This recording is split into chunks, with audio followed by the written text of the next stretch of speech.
Could Diddy get bail? May sound like a long shot, but is there something that could maybe change the judge's mind? Well, we're going to be speaking with the bail bondsman to the stars, Ira Judelson, about whether Diddy may get out in a rumored new bail package. He has been working with Diddy's team. Plus, what can we expect about whether the rap mogul will spend the next decade or two behind bars? The tension around Diddy's case has reached a fever pitch, and the latest development has sent shockwaves through both the legal world and the entertainment industry. After weeks of chaos, sleepless nights, and explosive courtroom moments, Diddy's lawyer has just dropped a revelation that no one saw coming. Big question we're getting in the Sean Combs post-verdict world is what's next? Right? After being convicted of 2 counts of transportation to engage in prostitution and acquitted of racketeering conspiracy and 2 counts of sex trafficking, now we ask, what is his sentence going to be on those 2 charges, the Mann Act charges? And there's also another question that we're going to address today. Could he get bail? Could he get out? You might be saying, Jesse, wait a second. He was denied bail at every turn. And you would be right, he was. Despite proposing extensive bail conditions during the course of this legal saga, including a $50 million bail package and monitoring by private security personnel, the court was not convinced. Now, by law, the defense has the burden to prove that Combs is not a flight risk or danger to the community. And given the charges, the allegations, including that he was improperly trying to contact people in the case pre-trial, he was always denied release. But then there's what happened after the verdict last week. And this is an interesting conversation. And again, we're going to be speaking with Ira Judelson in a minute, who's been working with Diddy's team on possibly getting him released. But after the verdict, the defense applied for Combs to be released from detention pending sentencing. But that request was again denied by Judge Arun Subramanian. The defense argued, look, he's no longer charged with RICO, there's no longer presumption of detention, we have his passport, there's no access to private planes, there's no criminal history, this is his first conviction, he would be a fool to mess any of this up because he was just given his life back by the jury, he wasn't convicted of the highest charges. He was facing up to life in prison. Now he's not. He should be allowed to return to his property, his mansion in Florida. There'll be a $1 million bond. Now, the government argued, look, Sean Combs, he was convicted of serious charges, Mann Act violations. There was physical abuse in this case. There was prolific use and distribution of drugs. He committed crimes while under investigation, including having drugs in his hotel room when he planned to surrender to federal authorities back in September of 2024. And Judge Arun Subramanian denied the bail application, sided with the government, that these convictions on these charges, by law, they trigger the mandatory detention statute, that the defense conceded Combs is violent. They conceded that at trial, quote, we own the domestic violence. That's what the defense had said. The judge also made the point that it was impossible for the defense to demonstrate that he poses no danger, particularly given his violence after the searches of his properties and when he knew he was under investigation. That's the whole Violent Jane episode, attacking Jane, one of the victims in this case. And also that the evidence at trial showed there was a years-long pattern of abuse and violence. But despite the judge denying Combs' release once again, and given that his sentencing has officially been confirmed for October 3rd, that was agreed by both the defense and the prosecution yesterday, could he get out beforehand? It's an interesting question. Let me bring in right now a special guest. I am joined by one of the most renowned bail bondsmen, probably in the country, definitely in New York, Ira Judelson. Ira, thank you so much for coming here on Sidebar, and pleasure to meet you. You too, Jess. Pleasure myself. Let's talk a little bit about what you do. Talk about what you do. I don't know if everybody completely understands the process and your role in it. You know, it's funny. Not a lot of people understand the world of bail. They think that a bondsman just raises his hand and you know, that's where it ends. With me, it starts with the people that you meet, the lawyers, the judges, the DAs, hearing about a bail, putting it together, which could take days, weeks, as in this case that we're talking about right now, Puffy. I started on this case going back almost 7 months ago when they brought me in as a consultant, because federal bail and state bail are 2 different things. State bail was what most of the bails that I write. Federal bail, they don't need a bondsman. A shocking announcement that his client could be released on bail any moment now. The courtroom, the fans, the critics, and the media all froze when those words hit the air. After everything that's gone down, the sentencing, the prison chaos, the emergency appeal filings, this sudden turn feels almost unreal, like the kind of twist only Diddy's life could deliver. Sources inside his legal team say the move wasn't just unexpected, it was strategic. After his devastating sentencing, Diddy's lawyers worked around the clock, burning through nights, poring over every detail of the case, every loophole, every shred of legal leverage they could possibly find. And finally, it seems that something worked. The paperwork for his potential bail release was quietly submitted, sealed under urgent review. And now insiders are whispering that a decision could be coming down any moment. For Diddy, this revelation hit like a jolt of electricity. One moment, he was pacing inside his cold, silent cell, his head buried in his hands, the weight of his sentence pressing down on him like concrete. Wouldn't be able to provide. Now, the defense was like, well, the only reason we're presenting a package like this is because of what he's accused of and his wealth and his resources. We have to address that in a certain way. The reason it's so extensive is because of his wealth and resources. That bail package that was put forward was rejected by the court. What did you make of that? Well, at that time, the judge was looking at the RICO Act and sex trafficking. So, Puffy was looking at possibly 25 years, or more, depending on what the guidelines were based on if he was convicted. So at 55 years old, at that time, it's almost a life sentence. So, and he has a lot of wealth and he had a private plane. So the judge was looking at that. Plus, in the federal system, they look at danger to the community. Where in the state system, they're not allowed to look at that. They look at risk of flight. So I think with all the letters behind that were coming in that we were not really privy to from a lot of the alleged victims, I think the judge made a decision that, hey, this is not going to be sufficient enough. I thought that at the end, he kind of, when we brought it on our private security team and we showed him who was going to be doing it, and we did Sam Bankman-Fried. So we knew that, we would be completely covered on that end. And we gave him the idea of there would be no Wi-Fi in the building that we were looking at, and that he would not be able to really be able to connect with anybody but his legal team and his family. We thought at that point that maybe we had a chance, but at the end, the judge denied it, and that's where we stood. And now on this case coming forward, after the convictions, after he wasn't convicted, at the end, we didn't know what he was going to do. So, when Mark reached out to me afterwards, we started thinking about putting another bail package together. And what is that bail package and by the way, is this a bail package that you think could be submitted again even after the judge just denied bail? Well, the judge denied bail based on the statute, and the statute stated a certain amount of information that part of the Mann Act that, was not eligible for bail. There are certain circumstances that can be done. We're going to regroup again. I know that they were going to go talk to Mr. Combs again and see what happens there. They have the October 3rd date. And I don't know where he stood. As of the other day, he wanted to get out. I don't think anybody wants to be at MDC where he is. So, we're going to reconvene and see what happens, at a later date. We could go back with another package. Would it require him to stay in New York? Would it be him to be, I know he wanted to go back to his property in Miami, Florida. And there's also an interesting question, I think, that his defense put forward. He just got his life back. That's what they said. He wasn't convicted of the top charges. He was convicted of transportation to engage in prostitution, but he would be a fool to try to violate any of those conditions when potentially he may get a rather lenient sentence compared to what he was facing. So two questions there. Do you think that it would require him to be in New York as opposed to Florida?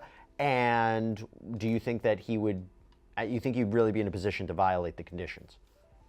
First question is, I can't determine what a judge is thinking. I don't think, and this is my opinion, that the judge would let him out of the jurisdiction. I don't know. We can do private security down in Miami. We could also do private security in California, as we did with Sam Bankman-Fried. I would probably think that if the judge would think about possibly a package, that he would want us to keep him here when we first put the first package together. And the next moment, his lawyer came in during a routine consultation and said the words he didn't believe he'd hear again. "We might be getting you out." Witnesses say he went completely still. The arrogance, the bravado, the panic, all of it vanished for a second. He just stared. Then he asked, almost in disbelief, "What do you mean?" His lawyer explained the legal maneuver they'd filed, a high-stakes bail petition tied to new procedural claims and ongoing appeal considerations. In simple terms, if the judge approved, Diddy could walk free temporarily, pending further review. It was the first genuine glimmer of hope he'd had in weeks. After the court handed him one of the harshest sentences in recent celebrity memory, Diddy's world crumbled. His empire was shaken. His name became synonymous with scandal. The very people who once praised that they had always planned to call, that they did put in, kind of blew up in their faces or had positive things to say about Sean that maybe they weren't anticipating. And so it would have been pretty risky for them to put Christina Coram on the stand, I think. There was so much being said about your client in that trial, obviously in the media, facing a number of different lawsuits. We also wondered whether or not he, and it's his decision alone, whether he wanted to take the stand and give his story, tell his story, give his version of events. Obviously, there are a ton of risks that come with putting a defendant on the stand, but it would be his choice. Was there a conversation about that? Well, I mean, I can't get into, attorney-client privilege Sure, conversations. Obviously he thought about it, decided not to. And, as I indicated earlier, we thought the case had gone in really well for us. And so we liked where we were. So that was basically the decision. Now, the big news, some of the big news, a lot of big news came out after the trial, was the firing of Maureen Comey, the lead prosecutor in this case. Now, there's obviously a political angle to it. There are comments that she has made. But I have to ask, you going head to head against her for so many weeks, months and before that, the firing of her, what did you make of that? I think it was unfortunate. She's a very well-respected prosecutor. We had good sort of professional relationships with her during the course of the trial. And, I don't really think it had anything to do with the trial, but I can't really say anything beyond that. It just, sure. Yeah. Okay, that's fair enough. Let's talk about something we can get into quite a bit. Let's talk bail. Okay, so we did a previous sidebar breaking down the defense's renewed motion for release, several arguments for why Sean Combs, should be released on bail pending sentencing, acquitted of the most serious charges. There's no comparable case of someone who is convicted of the Mann Act alone and not engaging in sex trafficking or a prostitution for financial gain, and they would be locked up like this. Talked about the issues plaguing the MDC, how it is dangerous, how he's not a risk of flight, not a danger to the community. But do you think Judge Arun Subramanian is going to be persuaded by your letter, by your motion? Because obviously he specifically highlighted after the verdict your client's violence, how the defense asserted at trial that Combs was violent. Do you think he's going to have a change of opinion now based upon the legal papers? Well, I think we certainly hope so. And, as we pointed out in the papers, the unfortunate violence that occurred was mostly a really long time ago, other than the one incident in June that Jane testified to, which was kind of unusual.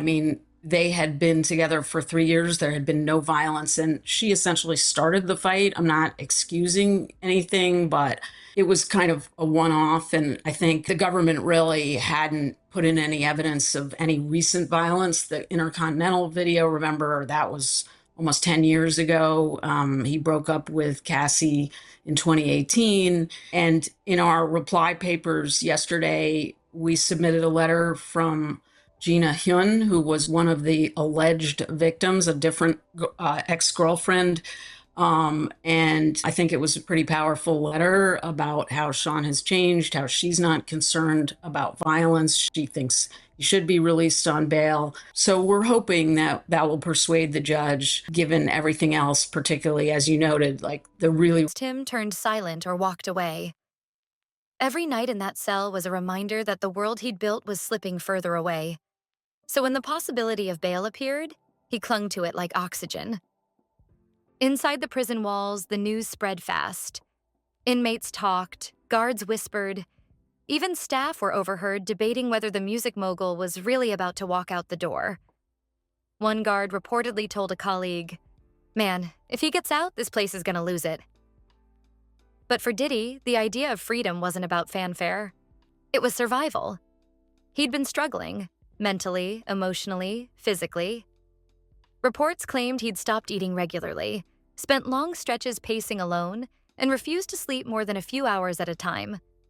His lawyer had even cited his deteriorating condition in their bail motion, describing him as unstable, vulnerable, and at severe psychological risk. Behind the scenes, his legal team wasn't just relying on sympathy. They had pulled together an intricate argument. Really unusual nature of this particular Mann Act conviction and the fact that he's already been in prison, or jail rather, for like 11 months. This case is a one-off to begin with, but we're not aware of any case like this with a Mann Act conviction where anyone's done that much time to begin with. So.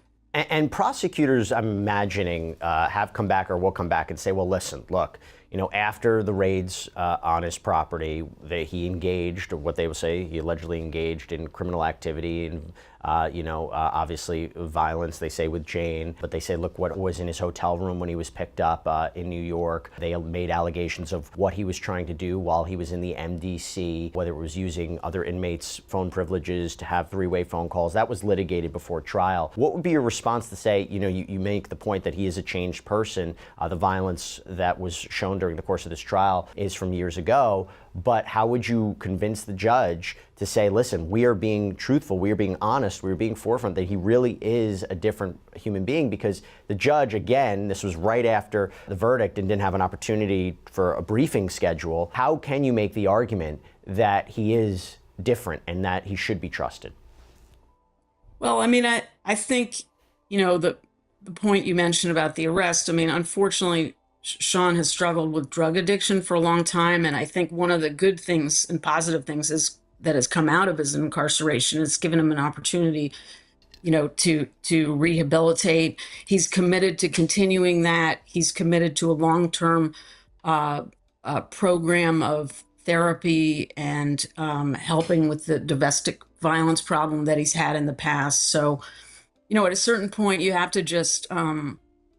maybe it is a leap of faith, but you have to just give a person another chance. And he really is committed to change and to there being a new chapter of service on his part. So, I think we have to hope that the judge will agree with that. And I think we've made a strong case for that.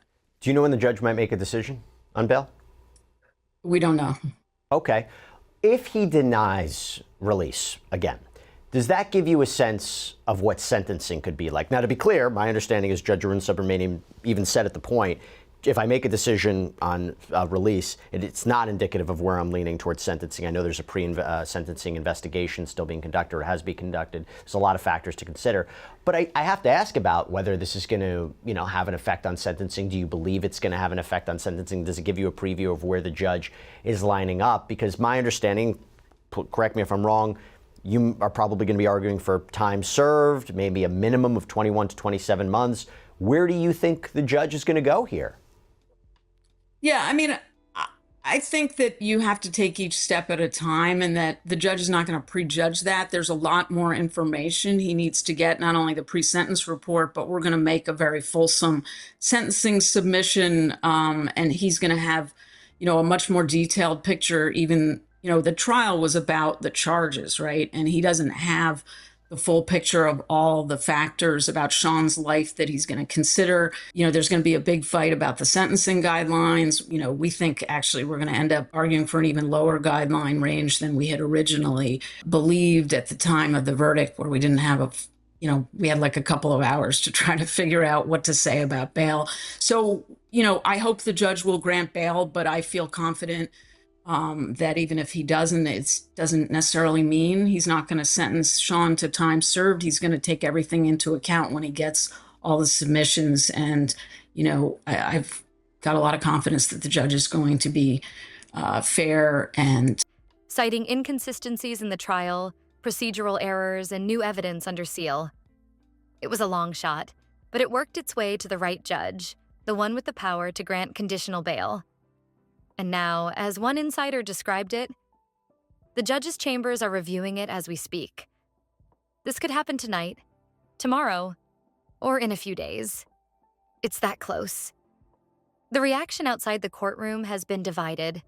Some say it's outrageous, that a man facing such severe charges should not be allowed to walk free, even temporarily.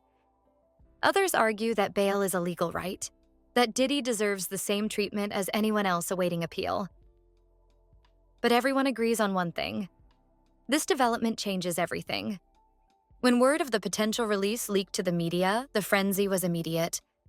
Cameras lined up outside the detention. Sean Diddy Combs is facing another legal loss. Days before the rap mogul's scheduled sentencing for his prostitution-related convictions on October 3rd, a U.S. district judge has denied his team's request for an acquittal and a new trial. The judge, who presided over Combs' lengthy sex trafficking case, noted in his September 30th ruling, obtained by Deadline, the government at trial presented overwhelming evidence of Combs' guilt under the Mann Act on many occasions, with respect to his ex-girlfriend's Cassie Ventura and a woman who only went by Jane. The women alleged they were coerced into participating in freak-offs during their respective relationships with Combs. He continued, that evidence consisted of testimony from Ventura and Jane, testimony from the escorts involved, and evidence from text messages and emails. The government proved its case many times over. And although the 55-year-old was acquitted of the more serious charges in his case, sex trafficking and racketeering charges, he was convicted on 2 counts of transporting individuals for prostitution in July. Each count carries a maximum prison sentence of 10 years, although the prosecution urged the judge to sentence Combs, who has pleaded not guilty to all charges, to a total of 11 years for both charges. The government wrote in its September 30th filing obtained by NBC News, the defendant will not be punished for any crimes of which he was acquitted, of course, but punishment for his crimes of conviction. Not prejudge the situation. And you also have this motion for judgment of acquittal, that the Mann Act convictions should be tossed out, Combs be granted at a minimum a new trial.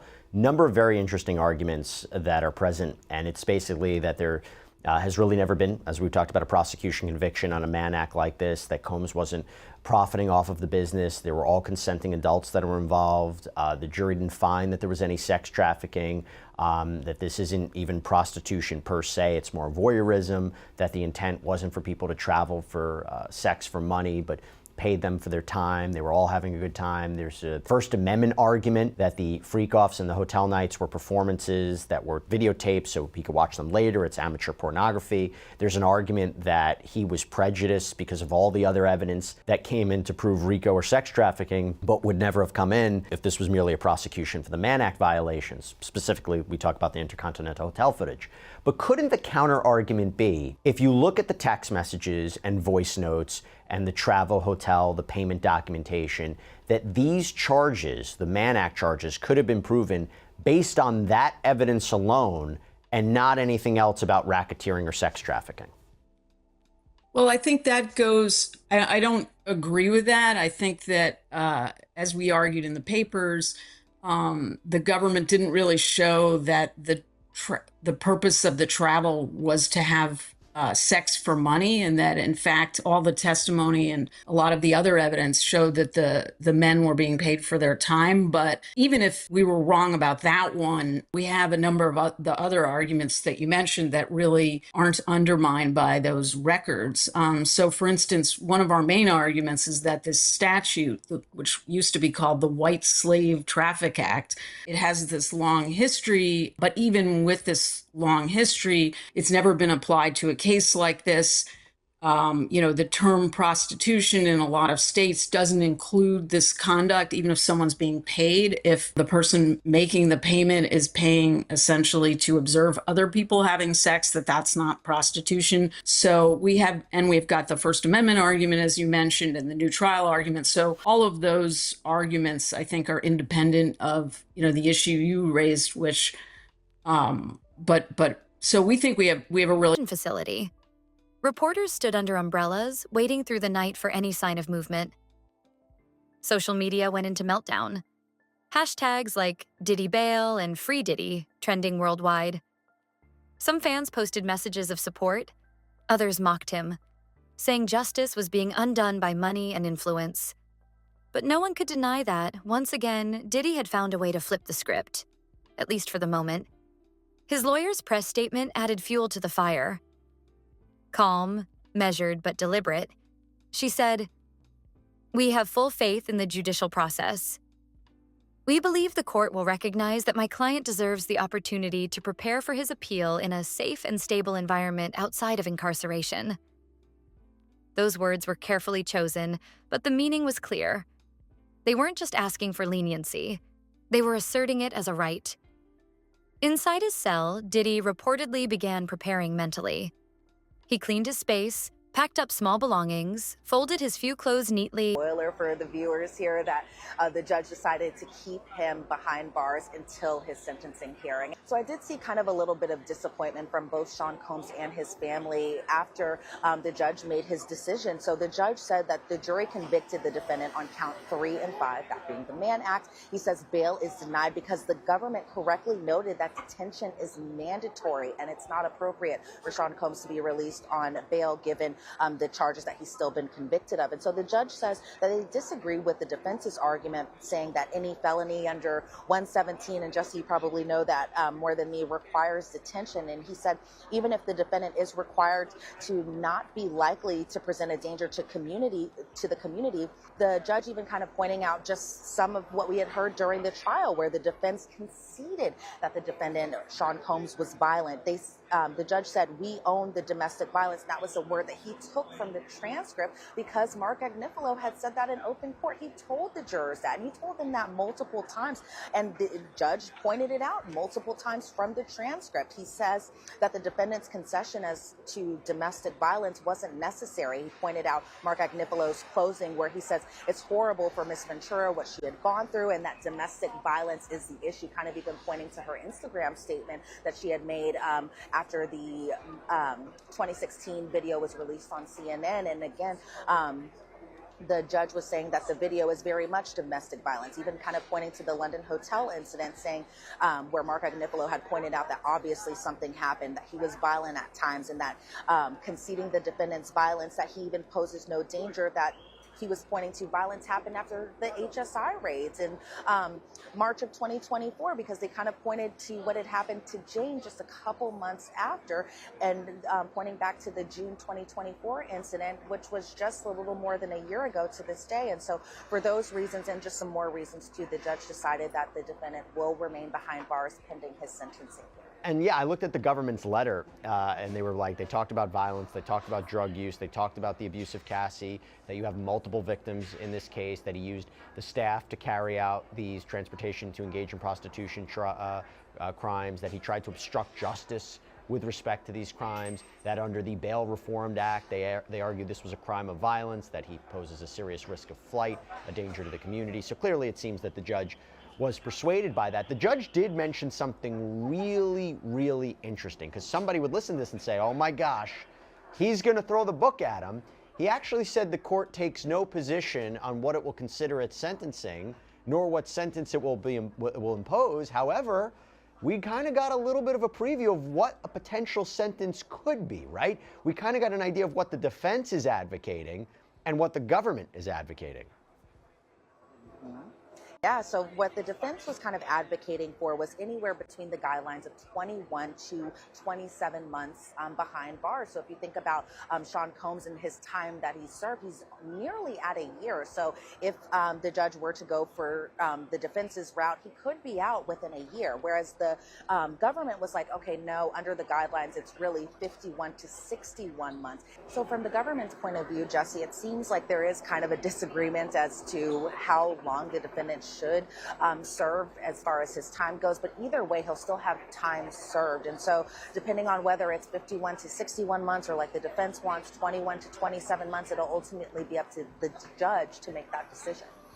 And didn't the prosecutor say something about a pre-sentencing investigation report? And just to give everybody an idea about what that is, that you got to give the judge as much information as possible before sentencing, and particularly where there's a sentence that's based a lot on the judge's discretion. And sat waiting for the call. One inmate described him as quiet but alert, saying, "He wasn't talking much, but you could tell he felt something coming." That tension, that quiet before a possible release, hung in the air like static. But even as hope flickered, the risk remained. Prosecutors were not backing down. They quickly filed their opposition, calling the bail request an abuse of legal privilege and warning that releasing Diddy could pose a risk to witnesses and public confidence in justice. They reminded the court that the case wasn't just about fame or fortune. It was about accountability. To them, granting bail now would be a step backward. Still, the system moves by procedure, not public opinion. And Diddy's legal team knew exactly how to play that game. Behind closed doors, they were working their network, pulling every legal favor, every connection, every resource they could. They weren't promising miracles, just movement. And movement in a place like that was everything. By the time the weekend hit, rumors started swirling that the judge had called an emergency conference with both legal teams. That's when speculation exploded. News outlets began reporting that a ruling could come within hours. Even Diddy's family members were seen arriving at the courthouse, avoiding questions but clearly on edge. His twin daughters, who had kept a low profile throughout the trial, were spotted looking tense but hopeful, escorted by security into the building. The world was watching. Inside the holding facility, the guards were on standby. Every time a phone rang, Diddy would look up. Every distant shout in the corridor made him tense. He didn't want to show it, but he was restless. Freedom was dangling just out of reach, and every second felt like torture. Finally, late in the afternoon, his lawyer arrived for a private meeting. Sources say she looked exhausted but composed. She leaned in, whispered something, and Diddy froze. He didn't speak for a full 10 seconds. Then he leaned back, eyes wide, and whispered, "So it's real?" She nodded. The paperwork was being processed. The final approval hadn't yet come through, but all signs pointed to yes.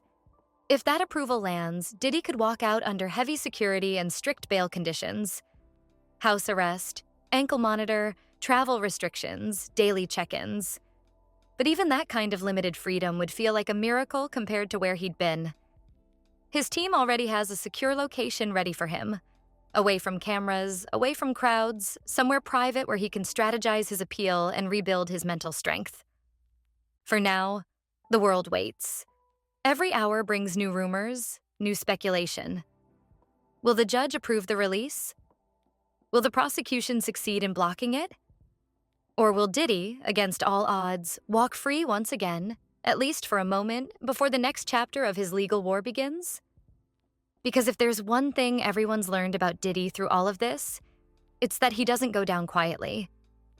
Even when the walls close in, he finds a way to twist fate back in his direction. Whether it's influence, timing, or pure willpower, he always finds a way to make noise. And this time, that noise might just be the sound of the cell door unlocking. The cameras outside haven't left.